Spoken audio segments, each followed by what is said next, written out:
오메가6도 마찬가지고 오메가3도 마찬가지고 열을 가하게 되면 트란스 지방으로 잘 바뀌어버려요. 이때 쓸 수 있는 오일이 이분들은 암세포를 죽이는 이런 유전자들을 활성화시켜주는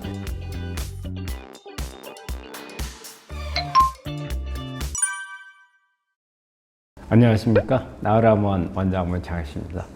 요즘에 우리 환자분들 관리하시느라 상당히 힘드시죠? 요즘에 날이 너무 덥기 때문에 사실 우리 환자분들 체온이 올라가면 좋다고 하는데 날이 너무 더우면 지치거든요.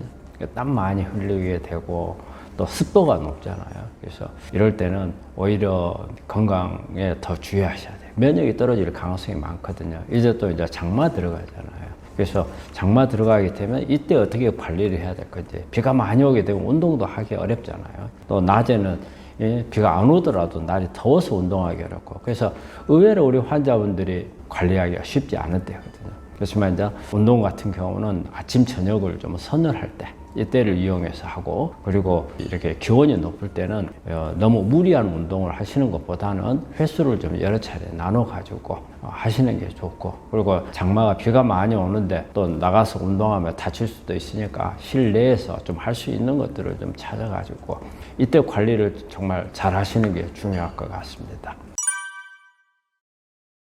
저는 항상 우리 환자 속에서 살고 있고요. 우리 환자한테 어떤 뭘 해줘야 될지 이런 부분들을 많이 생각을 하고, 또 이 정보, 저는 우리 암 환자들이 아는 게 중요하다고 생각을 하기 때문에 정보를 찾는데, 또 새로운 어떤 치료법이 있는가 해서 이런 부분들을 알려줘야 되겠다, 이런 부분들이 있어서 뭐 그러면서 시간 보내는 겁니다.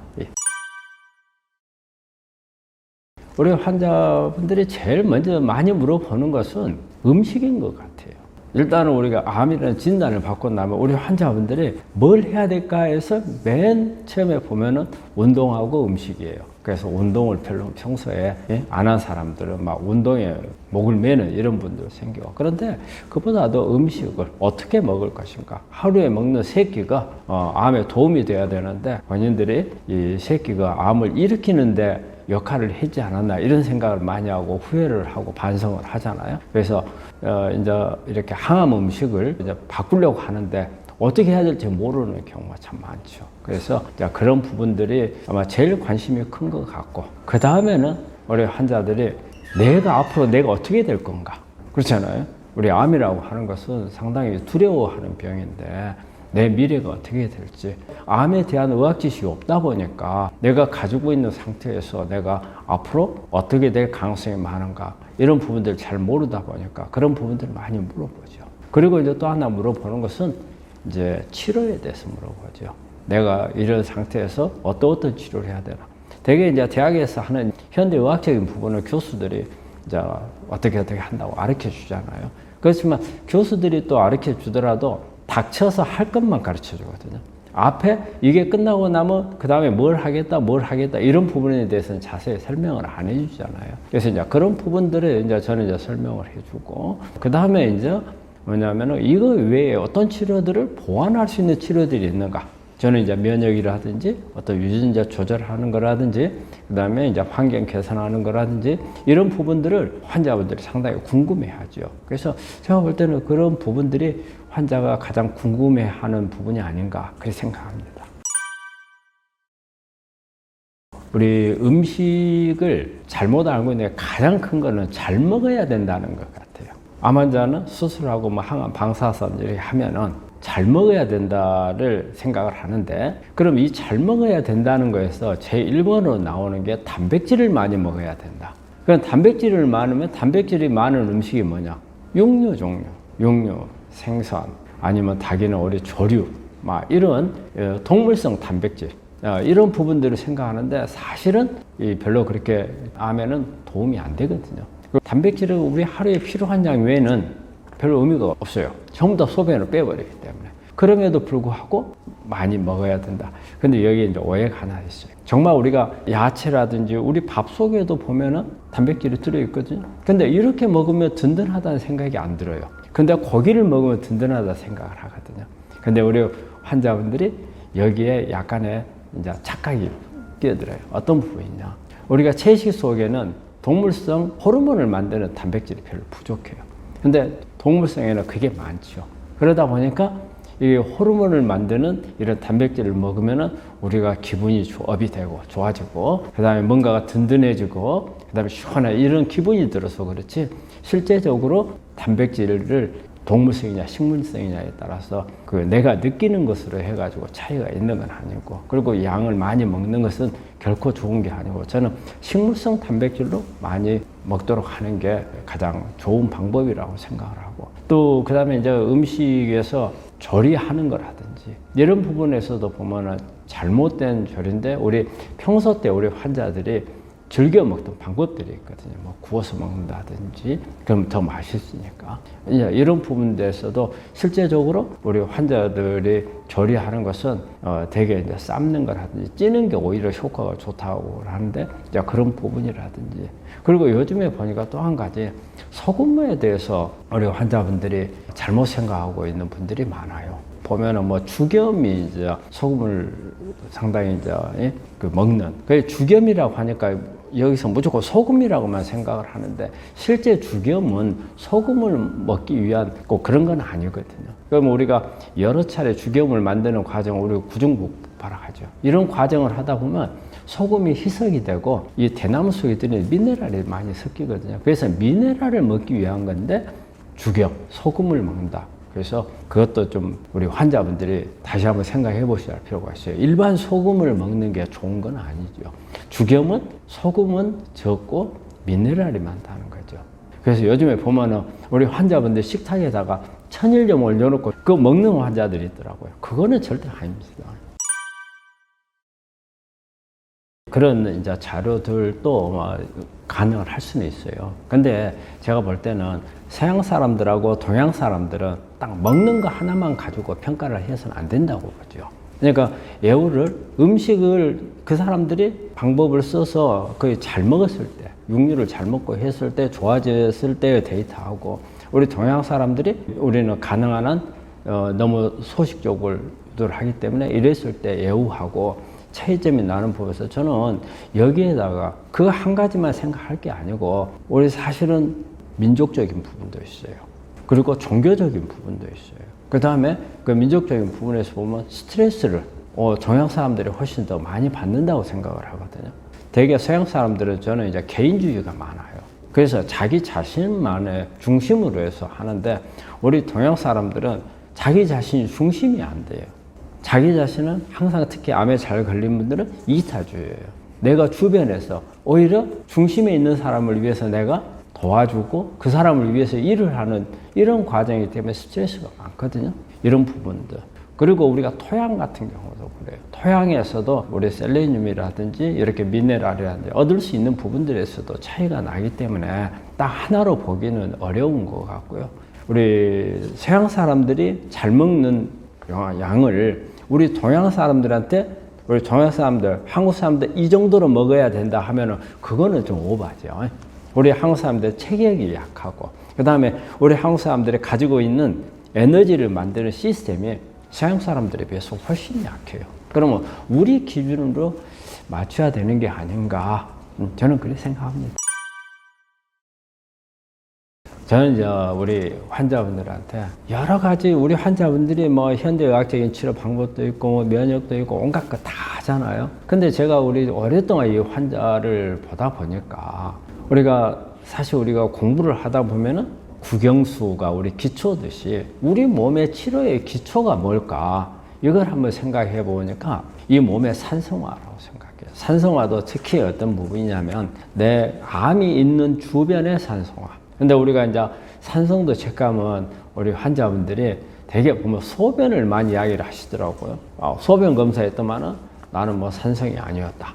또 어떤 분들은 아니 나는 전번에 산성했는데 이번에는 알칼리성했다. 근데 소변은 사실은 큰 의미가 없거든요. 그날 먹은 음식 때문이고, 그날의 컨디션에 따라서 달라지는 거기 때문에 내 암세포 주변의 산성화하고는 달라요. 그러면 우리가 이 암세포 주변의 산성화는 어떤 문제를 일으키냐면요. 이 산성화가 되면은 우리가 면역세포들이 암세포를 공격하러 올 때 이 산성화가 되어 있는 간질액을 넘어서 세포 안으로 들어와야 되는 거거든요. 근데 산성화가 되어 있는 지역에 우리 면역세포들이 접근을 하게 되면 공격력이 떨어져요. 면역세포들이. 그래서 암세포를 잘 공격을 못해요. 그게 산성화가 심할수록 면역이 떨어진다고 봐야 되는 거예요. 그리고 이 산성화 지역이 오래되면 이 암세포들이 성질이 조금 더 줄기세포 쪽으로 변해요. 그래서 줄기세포가 되면 그만큼 암은 치료가 어려워지고 그 다음에 재발이라든지 전이가 잘 되는 상황이 되는 거거든요. 그런 부분들을 유도하는 그런 경향이 있고 그렇기 때문에 산성화가 지속이 되면 어때요? 암이 줄기세포 쪽으로 많이 가서 나중에는 재발 전이가 잘 되고 그리고 애우가 나빠질 가능성이 많거든요. 그래서 우리가 여러 가지 우리가 치료라고 우리가 생각하는 것을 큰 카테고리로 되는 것들도 중요하지만 이렇게 기초가 우리 암치료에서는 중요하다고 생각을 하거든요. 그 중에 하나 제가 볼 때 가장 중요한 것은 산성화를 막아야 돼요. 산성화는 암세포, 암 조직 주변에 산성화. 그래서 그거는 간질액이거든요. 액체도 있어요. 우리가 세포가 있고, 그 다음에 간질액이 있고, 그 다음에 혈관이 있거든요. 그래서 혈관하고 세포하고 사이에 간질액이 있는데, 이걸 측정하려면 침샘, 우리 침은 간질액이거든요. 침의 산성도를 체크해보면 체크가 가능하거든요. 그래서 우리가 공부를 할 때 기초가 중요하듯이 암 치료할 때도 여러 가지 치료법도 다 있지만, 그것도 열심히 하시지만, 이렇게 기초를 잘 닦으셔야 돼요. 이 부분을 산성도를 잘만 막으면 저는 암을 어떤 약 쓰는 것보다도 효과가 더 뛰어나리라고 생각을 합니다. 그러면 이제 산성도는 그러면 산성화를 어떻게 막을 것인가? 우리가 이 산성화는 혈액의 산성화도 아닙니다. 우리 혈액에는 산성도가 7.35에서 7.45 사이로 변하지를 않아요. 그리고 소변은 그날그날 혈액에 산성 물질이 많이 들어오면 소변으로 빨리 빼니까 소변에서 산성화가 될 거고. 그런데 여기서 말하는 것은 바로 암세포 주요 간질액에 있는 산성화거든요. 그러면 이거를 할 수 있는 방법은 우리가 우리 몸에 있는 알칼리성 물질이 거기를 가야 한다는 거죠. 그럼 우리가 알칼리성 물질은 미네랄밖에 없습니다. 그래서 미네랄이 여기에 와서 그 미네랄이 알칼리성으로 바꿔줘야 돼요. 그럼 우리 몸의 미네랄 중에서 알칼리성이 있는 가장 강력한 미네랄은 칼륨입니다. 그래서 우리가 칼륨을 알칼리성 미네랄, 그 다음에 약간의 알칼리성을 띠는 게 칼슘하고 마그네슘. 그래서 알칼리토 미네랄이라는 말을 써요. 토라는 게 유사하다 말이에요. 약간의 알칼리를 띈다. 그래서 칼슘하고 마그네슘. 그래서 이런 미네랄들이 많은 음식을 먹어야 산성화를 막아줄 수가 있고, 그리고 우리가 또 물을 많이 마셔야죠. 물은 중성이잖아요. 그렇기 때문에 물이 많이 들어갈수록 막아주는 거거든요. 그래서 우리가 가장 중요한 것은 칼륨이 많은 음식을 먹어라. 저는 그렇게 권하거든요. 우리가 칼륨이 많은 음식은 고구마라든지, 그 다음에 비트, 토마토, 그 키위, 바나나 여기에 많이 들어있거든요. 그래서 이런 부분들을 많이 섭취를 하면서 물을 자주 마시면 산성화를 막을 수 있고, 또 이 부분들로 인해서 우리가 세포가 우리 암 환자들 탈수가 많이 되거든요. 탈수가 돼서 암의 산화물들을 거르지를 못해서 이렇게 또 암으로 더 진행하는 이런 게 있는데, 그것도 같이 막아주는 효과를, 그래서 세포 탈수까지도 막아주는 효과가 있거든요. 그걸 꾸준히 하시면, 하루아침에 변하지 않습니다. 꾸준히 하셔야 돼요. 그러면은 상당히 좋은 효과가 있을 겁니다. 탈수는 우리 환자한테 이제 BIA라는 검사를 하게 되면 이게 세포가 탈수가 되어 있는가 안 되어 있는가를 알 수가 있어요. 그래서 몇 프로나 탈수가 되어 있는가 이런 부분들을 알 수가 있는데, 이 세포 탈수가 되게 되면 우리 환자분들이 그래요.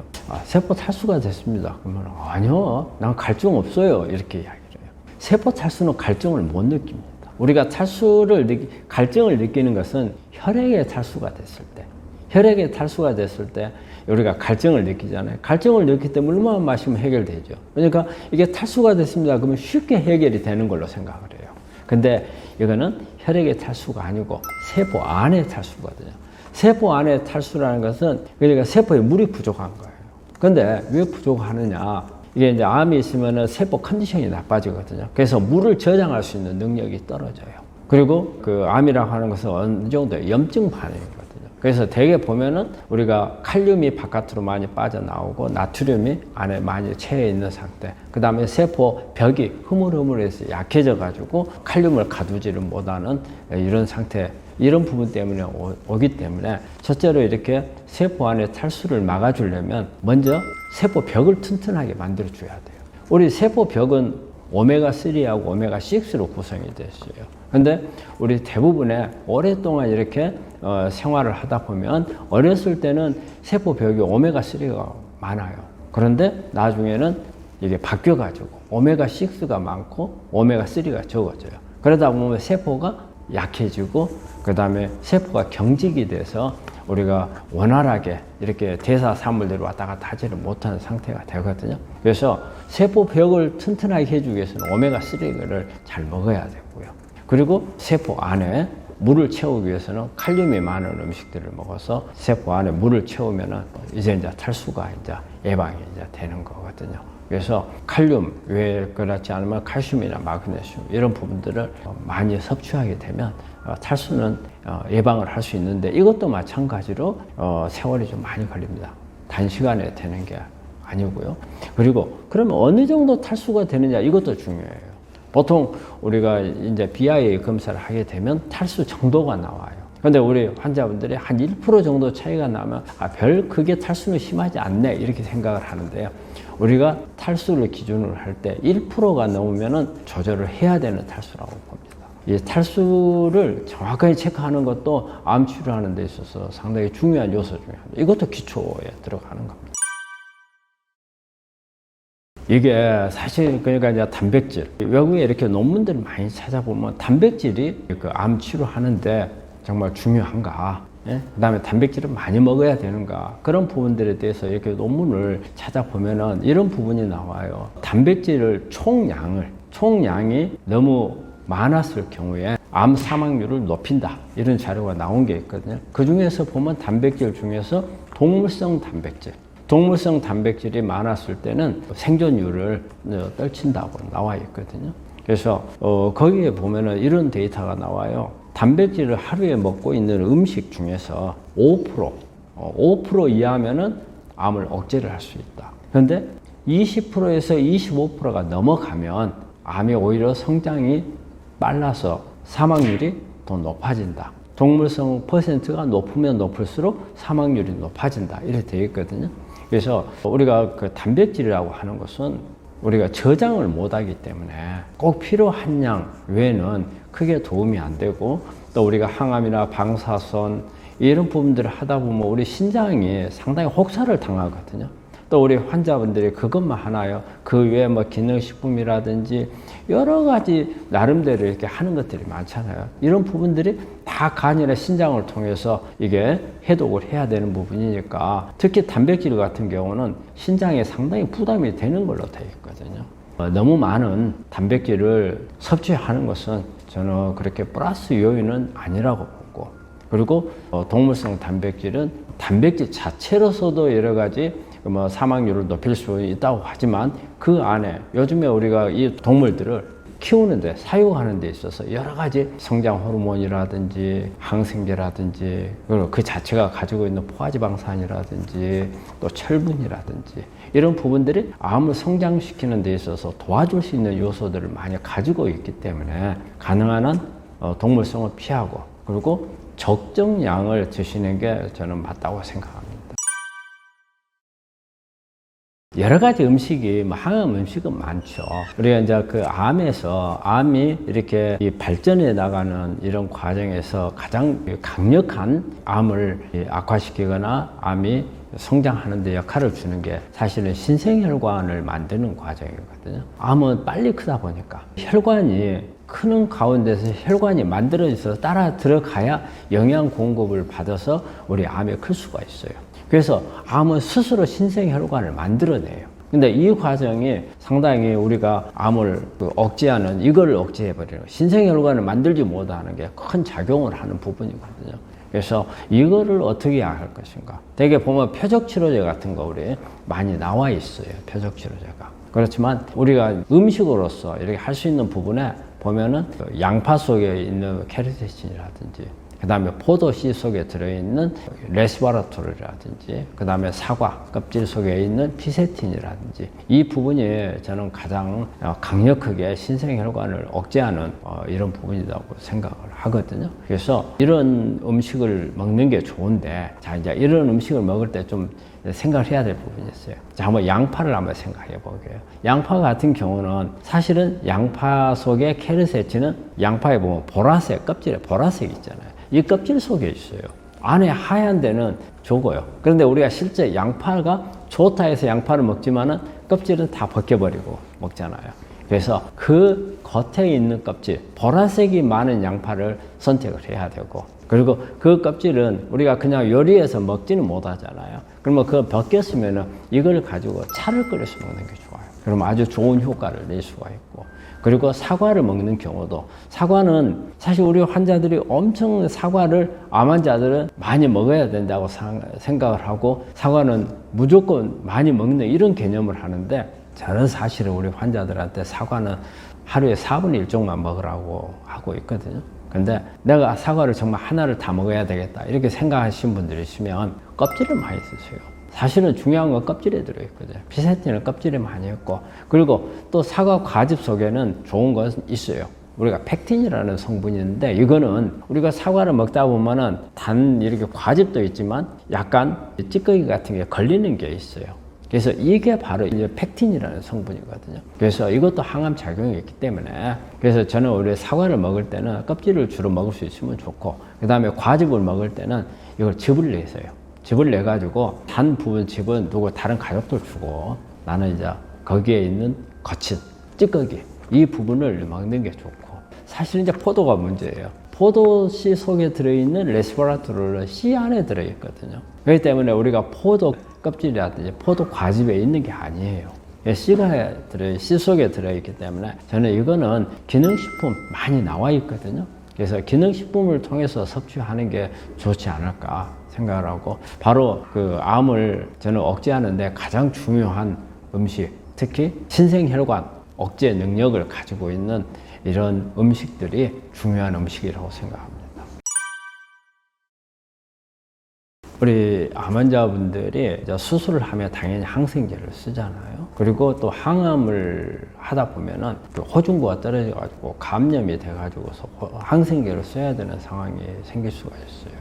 우리가 암에서는 어쩔 수 없이 항생제를 써야 되는 경우가 있지만, 이 항생제가 우리 몸에 좋지 않은 영향들을, 암에 나쁘게 하는 영향들을 미치게 하는 부분들이 있어요. 특히 이제 항생제가 몸에서 문제가 되는 것은 장이에요, 장. 그 먹는 항생제를 많이 쓰게 되면 장 내 미생물들을 갖다가 다 죽여버립니다. 그리고 이제 거기서 살아남는 균들은 우리가 나쁜 게 유해균들이 살아남죠.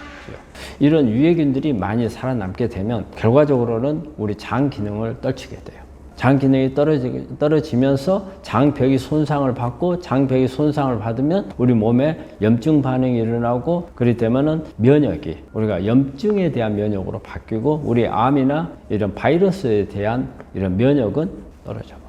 우리 암 환자들한테 항상 장 기능을 잘 체크를 하라고 하고 있거든요. 그래서 장 기능을 좋게 해주는데, 여기에다 항생제를 쓰게 되면 훨씬 더 나빠져 버리는 그런 게 있죠. 특히 항생제를 쓸 때 주의해야 되는 환자들이 있어요. 항생제를 많이 쓰는 경우는 내성이 잘 생기는 걸로 되어 있어요. 아까 제가 설명했듯이 장 기능하고 관련이 있어요. 우리 장 기능에서 면역이 유지가 되는 거거든요. 근데 항암제를 이렇게 쓰고 할 때 면역이 잘 받쳐주면은 내성이 좀 적게 와요. 그런데 그런 부분들을 항생제를 많이 쓰게 되면 받쳐주지를 못하다 보니까 내성이 빨리 오고, 그리고 특히 우리 요즘에 이제 유행하고 있는 면역 항암제. 면역 항암제는 우리가 면역 관문 억제제라고 하죠. 이 약의 특성은, 이 약이 암세포에서 만들어지는 면역을 속이는 그런 부분들이 있어요. 그래서 PD1이나 PDL1, CTLA4, 이런 부분들을 암세포가 만들어내서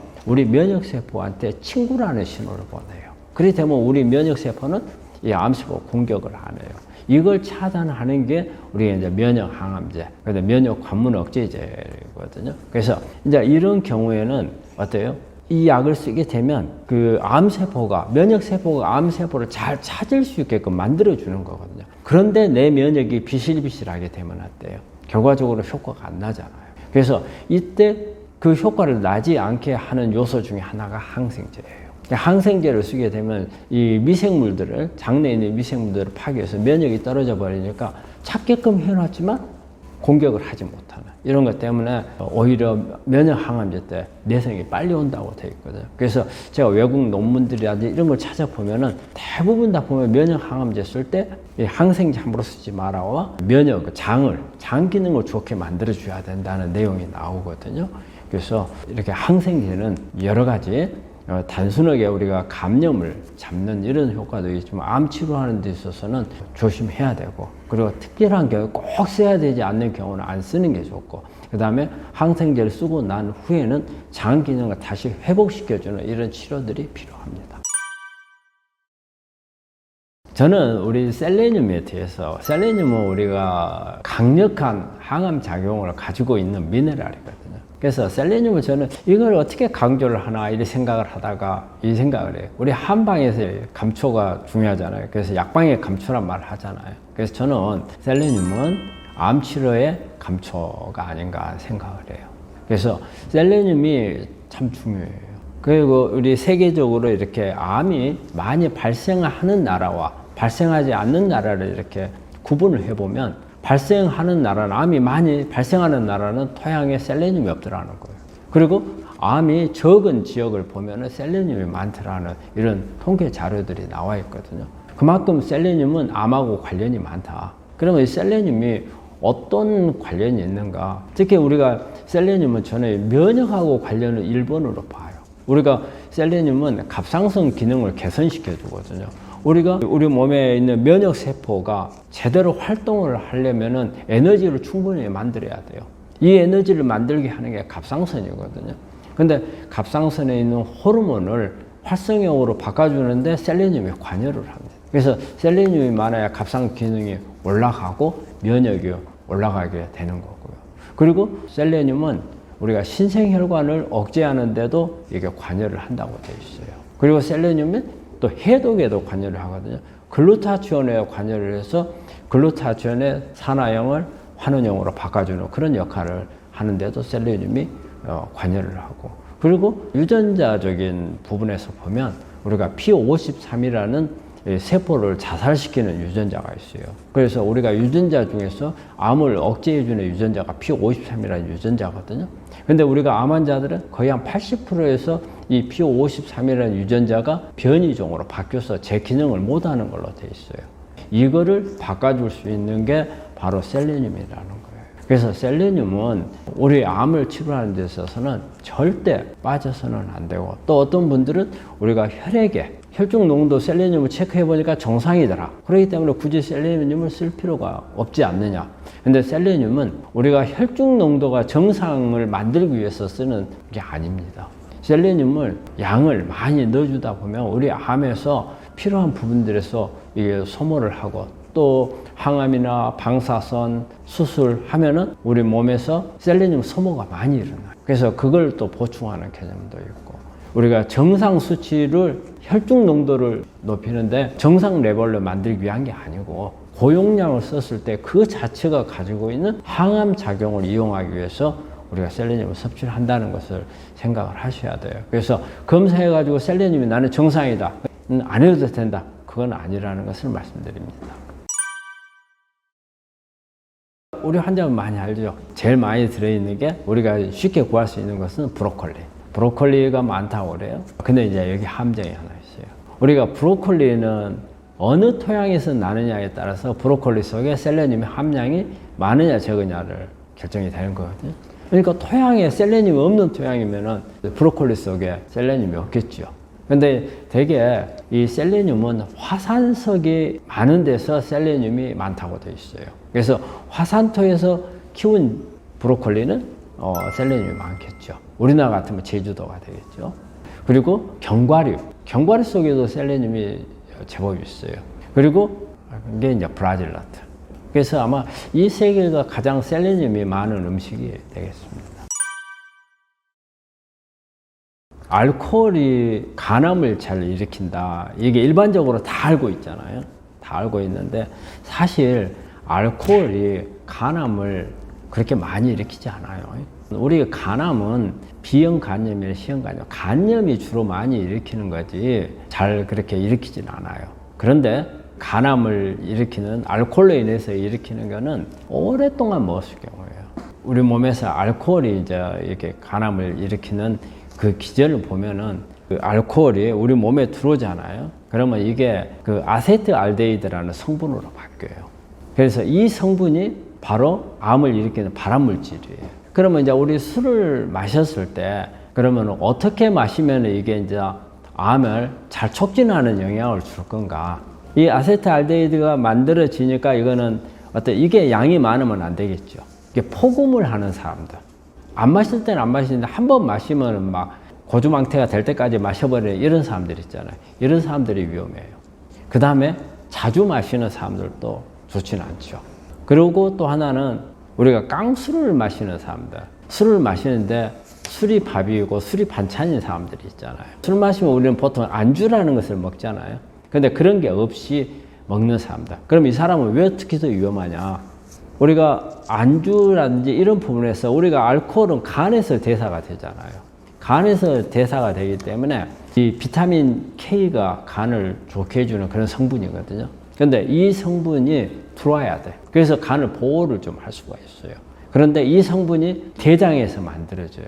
그럼 우리가 음식을 먹어야 비타민 K를 만들 건데 술독에 빠져 있는 사람들, 밥도 안 먹고 그냥 술만 마시는 분들이거든요. 이런 분들은 비타민 K가 만들어지지 못해요. 그래서 비타민 K가 많이 만들어지지 못하다 보면 암을 촉진을 해요. 그래서 우리가 이제 피부과2라는 종양 표시자를 체크를 하게 되면은 그게 이제 나와요. 근데 그 수치가 확 올라가거든요. 그래서 이렇게 깡술을 아무것도 안 마시는 사람들 이런 부분이고, 그리고 아까 폭주하거나 자주 마시는 사람들은 아세트알데히드가 많이 만들어지기 때문에. 그런데 종종 이걸 물어보는 우리 환자들이 있어요. 술을 잘 마시는 사람하고 술을 못 마시는 사람하고 누가 더 암에 잘 걸리느냐, 그거 물어보는데 술을 잘 마시는 사람이 더 잘 걸린다고 봐야 돼요. 왜냐하면 우리가 술을 잘 마시는 사람들이 해독이 잘 된다고 돼 있잖아요. 근데 해독이라는 게 알코올에서 아세트알데히드로 바꿔주는 게 해독이에요. 우리 몸에서, 간에서 1차적으로 하는 거죠. 그래서 이 아세트알데히드가 빨리 배출이 돼야 되거든요. 근데 많이 먹게 되면 우리 혈중 농도가 높아지잖아요. 그래서 이 아세트알데히드가 많아지는 것은 술을 잘 먹는 사람들이 많아져요. 술을 못 먹는 사람들은 조금 마시면 취해가지고 많이 안 마시니까 아세트알데히드가 많이 안 만들어져요. 그래서 절대 술을 잘 마시는 사람들, 나는 내가 평소에 술을 갖다가 잘 취하지도 않아. 그렇기 때문에 내가 알코올로 인한 해가 더 적어, 이렇게 생각하시면 안 돼요. 암하고 관련돼서는 술을 잘 마시는 사람이 못 마시는 사람들에 비해서 더 잘 걸릴 수 있다는 겁니다. 우리가 그 와인 같은 경우는 와인 속에 그 다른 성분들이 있잖아요. 그래서 그 안토시아닌 성분, 이제 이런 부분, 안토시아닌 붉은 보라색, 이게 있기 때문에 그런 면에서 이제 우리가 그 안토시아닌이 여러 가지 암을 억제해주는 효과, 이제 이런 부분들이 있기 때문에 좋다고는 할 수는 있지만 근본적인 알코올은 발암물질이죠. 그 마늘은 타임지가 선정한 세계 항암 음식 제1번이잖아요. 1번이 마늘로 되어 있어요. 근데 이제 마늘이 그 안에 들어있는 뭐 우리 알리신이라든지 그 다음에 또 설포라판이라든지 다양한 이게 그 파이토케미칼들이 들어있어요. 그래서 이게 이제 항암 작용을 하는데, 마늘은 먹는 방법에 따라서 이 성분들이, 좋은 성분들이 우리 몸 안에서 들어올 수가 있고 없고가 결정이 돼요. 그래서 마늘 안에 있는 가장 중요한 성분은 알리신이에요. 근데 이 알리신이 우리 마늘에 있을 때는 알린이라는 성분으로 있어요. 그리고 이게 공기 중에 노출이 되거나 그 다음에 이제 물하고 섞이면서 알리나제는 효소가 작용을 해서 알리신으로 바꿔줘요. 통마늘을 그대로 먹으면은 우리가 공기라든지 이런 빛이라든지 이렇게 접촉할 수가 없잖아요. 그래서 알리신이 안 만들어져요. 그러니까 통마늘을 그냥 우리가 삶아서 먹거나 구워서 먹거나 그냥 입안에서 넣어서 으깨서 먹거나 그럼 효과가 떨어진다는 거죠. 공기 중에 노출을 잘하기 위해서 가장 좋은 방법은 으깨는 게 가장 좋아요. 그래서 우리가 다진 마늘이 사실은 보면 항암 작용을 가장 극대화시킬 수 있는 방법이고, 또 이게 아니면 우리 한국 사람들은 잘 먹는 방법이 있어요. 고기 특히 먹고 할 때 편마늘 잘라가지고 하잖아요. 이것도 좋은 방법이에요.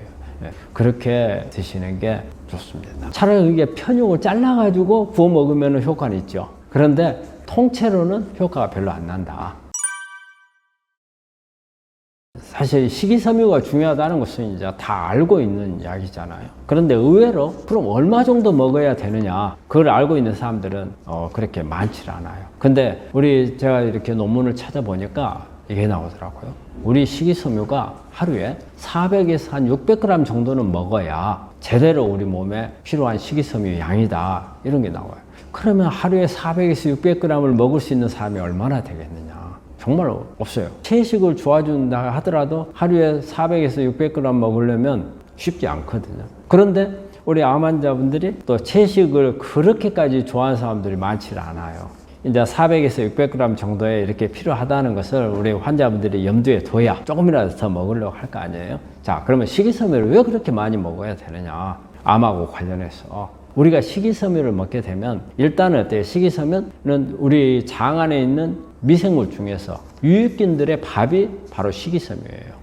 유해균들은 식이섬유를 잘 안 먹어요. 그러니까 식이섬유를 많이 먹을수록 우리 몸 안에 좋은 균들이 자라나서 좋은 균들이 많으면 장 점막이 깨끗해져요. 그리고 면역이 좋아져요. 그런 효과를 볼 수가 있는 거고, 또 식이섬유는 우리 대장에, 특히 우리가 S결장 정도에 가면은 여기서 우리가 뷰틸레이트라는 식이섬유를 위해서 단설 지방산을 만들어줘요. 그럼 이 뷰틸레이트는 우리가 정상세포에서는 에너지를 써요. 그런데 암세포에서는 H닭이라는 이게 우리 암을 갖다가 악성으로 몰고 가는 그런 유전자가 있어요. 유전자 단백질이 있는데 이걸 제거해주는 역할을 하는 게 또 이 뷰틸레이트가 하는 역할이 있고요. 그 다음에 식이섬유도 칼로리가 있어요. 우리가 야채만 먹으면, 식이섬유만 먹으면 칼로리가 없으니까 내 영양가가 부족하지 않느냐. 근데 영양가는 적어요. 하지만 한 1칼로리 정도의 영양가를 가지고 있거든요. 그리고 이제 또 식이섬유가 하는 역할이 우리 몸 안에 우리가 변비가 생기지 않도록 도와주는 역할을 하잖아요. 그러면 변비가 빨리빨리 내보내게 우리 몸 안에서는 여러 가지 발암물질들이 만들어질 수가 있어요. 우리가 담즙이라든지 그 다음에 나쁜 미생물들이 만들어내는 베타 글루쿠로니다제라는 이런 성분들이 만들어지거든요. 이런 부분들을 바깥으로 빨리빨리 밀어내버리는 그런 해서 발암물질을 제거해주는 효과가 있겠고요. 또 하나는 식이섬유가 우리 몸 안에서 대사가 돼가지고 우리 몸의 기분을 좋게 해주는 이렇게 호르몬들을 만들어줘요. 호르몬을. 그래서 호르몬을 생산을 해서 우리 뇌에다가 공급을 해주거든요. 여기에 뭐 세로토닌이라든지 뭐 가바라든지 이런 부분들을 만들어 주거든요.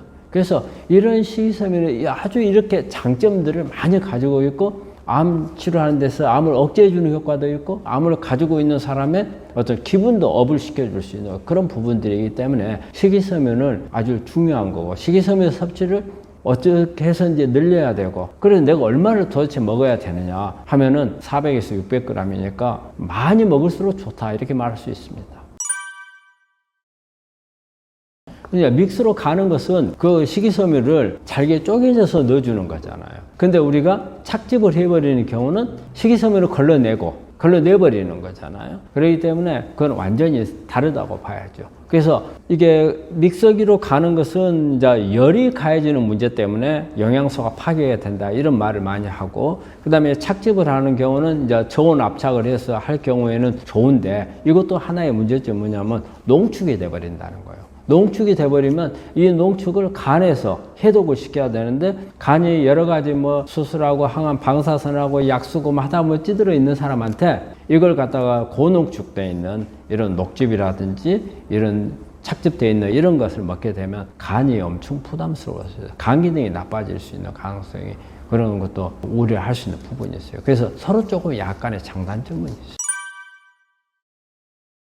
암 걸리기 전에 우리 환자들이 잘 먹는 것 중에 하나가 뭐 튀김이라든지 이런 걸 많이 쓰잖아요. 그런데 우리가 이제 그런 점을 제외하고 나서는 이제 우리가 오일을 쓸 때 우리가 이제 오메가3가 이제 가장 좋다고 하고, 오메가6. 그래서 우리가 일반적인 식용유가 다 오메가6예요.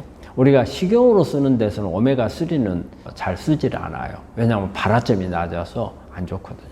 그런데 오메가6도 마찬가지고 오메가3도 마찬가지고 열을 가하게 되면 트랜스 지방으로 잘 바뀌어버려요. 그래서 오히려 트랜스 지방은 발암물질로 작용을 하잖아요. 그래서 미국 같은 경우는 통제를 많이 하잖아요. 우리나라에서도 철저하게는 안 하지만 경고는 하고 있잖아요. 트랜스 지방이 안 좋다. 우리가 열을 가하게 되면 튀기게 되면은 트랜스 지방으로 바뀌는 일이 막 높아져요. 그러면 튀김 같은 것을 절대 먹어서는 안 되잖아요. 그리고 또 일반인들도 마찬가지로 암을 예방하기 위해서 튀김 절대 먹으면 안 되잖아요. 이때 쓸 수 있는 오일이 코코넛유. 코코넛유는 포화지방산이에요. 그럼 포화지방산은 우리가 이제 안 좋다고 돼 있잖아요. 이게 오메가3나 오메가6 식용유 썼을 때 트랜스 지방으로, 이거 포화지방산이기 때문에 트랜스 지방으로는 넘어가지는 않아요. 넘어가지는. 그런데 코코넛유 속에는 장점이 하나 있어요.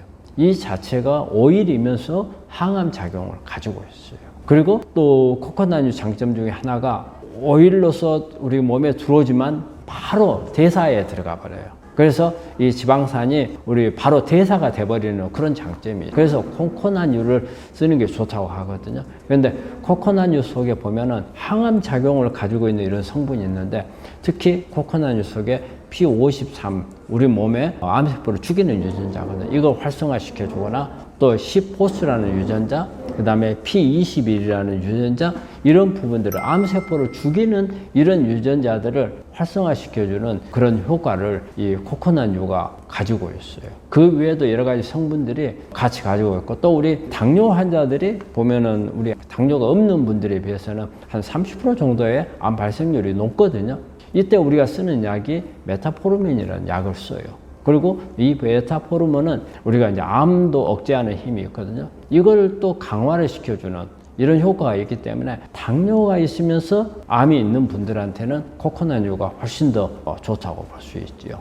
그래서 이런 부분 때문에 저는 우리 코코넛유를 내가 정말 튀김을 해서 꼭 먹고 싶다 한다면 사용하는 식용유로는 코코넛유를 권합니다. 김치가 우리가 이제 항암 음식으로 들어가잖아요. 근데 이제 어떤 분들이 항상 이런 말을 해요. 김치는 발암물질이다. 김치가 어떤 때는 항암, 어떤 때 발암 이렇게 나오잖아요. 근데 특히 서양 사람들이 보면은 김치 발암물질이다 하고. 근데 사실은 김치가 발암물질로 등록이 돼 있어요. 그러면 왜 그러느냐? 이제 바로 이제 묵은지 때문에 그러는 거예요. 우리가 김치를 막 담그고 어느 정도 숙성할 때까지는 이게 사실은 항암 음식이에요. 그런데 이제 묵은지가 됐을 때는 이게 이제 곰팡이가 피어날 수가 있어요. 곰팡이 속에 아플라톡신이 가지고 있잖아요. 그래서 이 아플라톡신이 발암물질 역할을 하는 거죠. 그런데 이 아플라톡신은 삶아도 없어지질 않아요.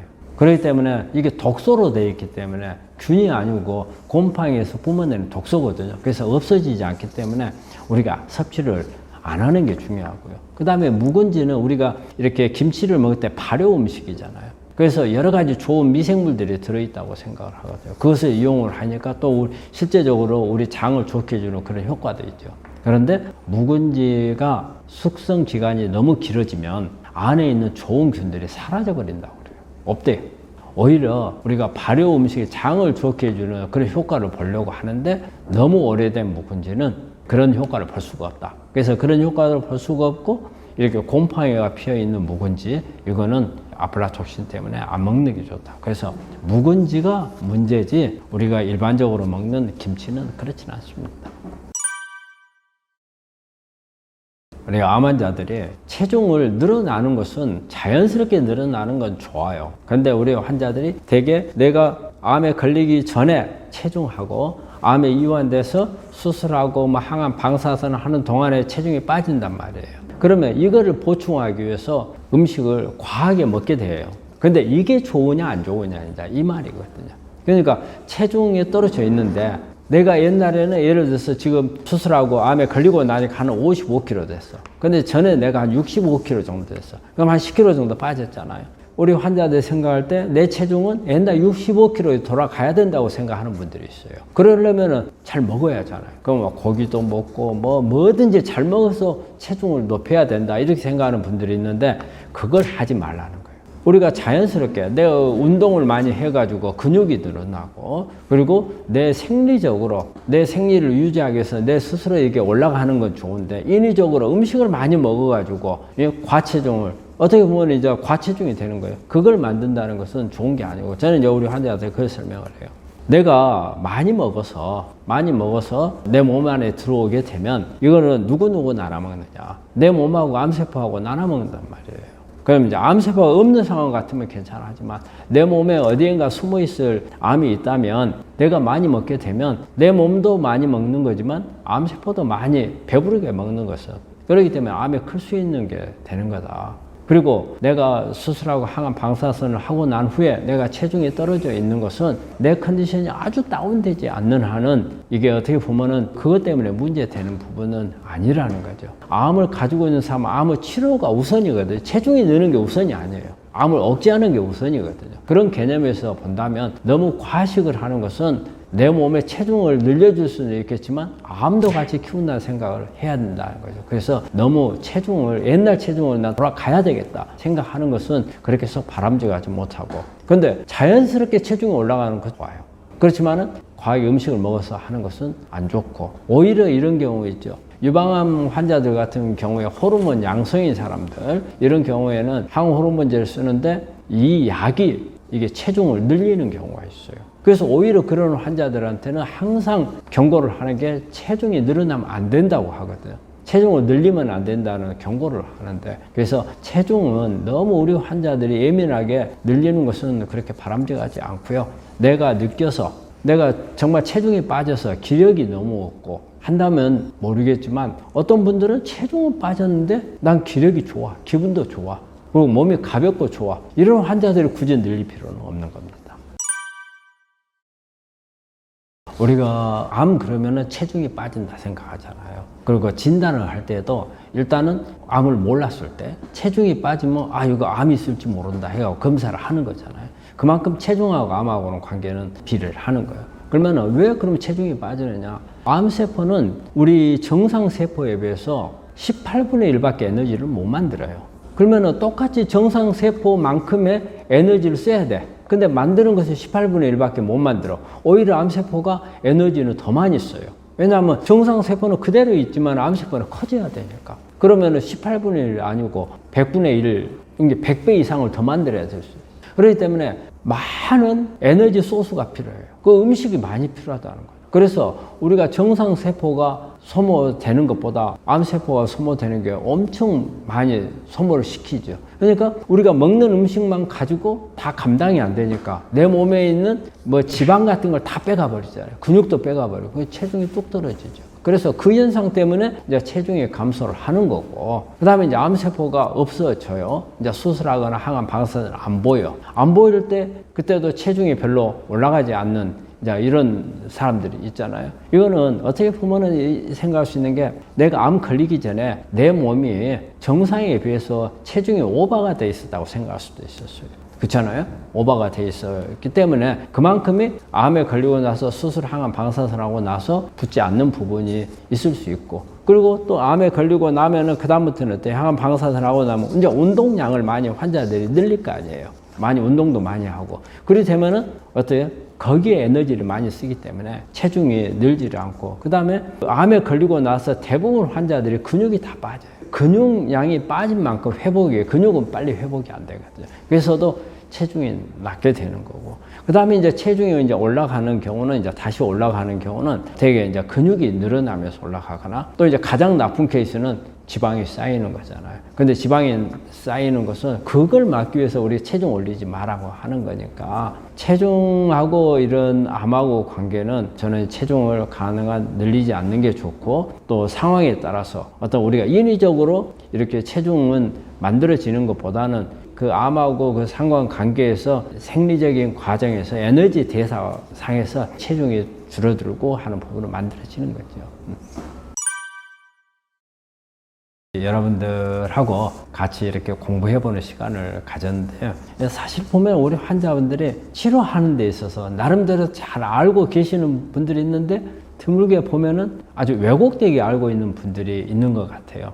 그래서 저는 이제 그런 분들한테 좀 생각하고 있는 것을 바꿀 수 있는 그런 부분들.